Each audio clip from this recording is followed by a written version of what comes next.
Trump এসে মধ্যপ্রাচ্য পরিস্থিতি সামলে নিয়েছেন নাকি ঘটনা প্রবাহ আরো জটিল করে তুলছেন তা এখন আলোচনা সাপেক্ষ বিষয়। তবে এটা ঠিক, ট্রাম্প ঝড়ে অনেকটাই এলোমেলো পরিস্থিতির মুখোমুখি ইরান।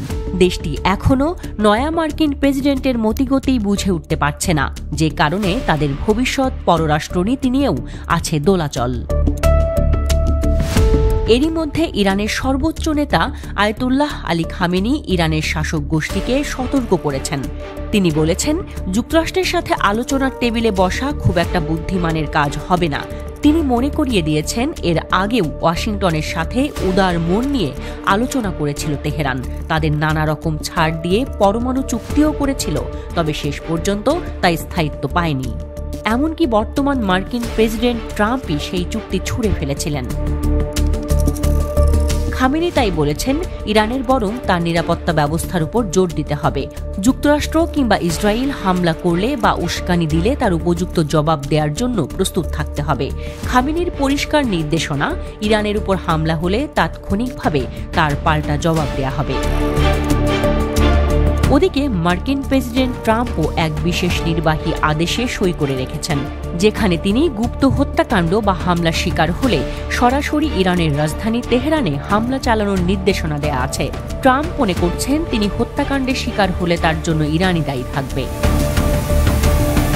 এমন পরিস্থিতির মাঝেই রাজধানী তেহরানে হামাসের শীর্ষ নেতাদের সাথে বৈঠক করেছেন ইরানের সর্বোচ্চ নেতা।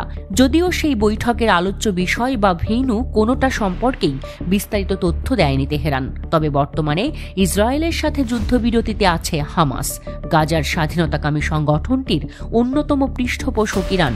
মনে করা হচ্ছে, হামাসকে পরবর্তী করণীয় নিয়েই পরামর্শ দিতে পারেন খামেনি।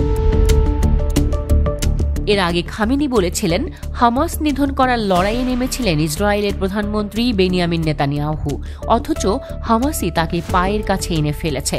ফলে হামাসের সাথে খামেনির এই বৈঠক নতুন করে ইসরায়েলকে চিন্তায় ফেলেছে, কারণ তারা বুঝে উঠতে পারছে না এরপর আসলে কি ঘটতে যাচ্ছে। তার সাথে আরও একটা খবরে আগে থেকেই তেতে আছে ইসরায়েল ও তার মিত্র যুক্তরাষ্ট্র।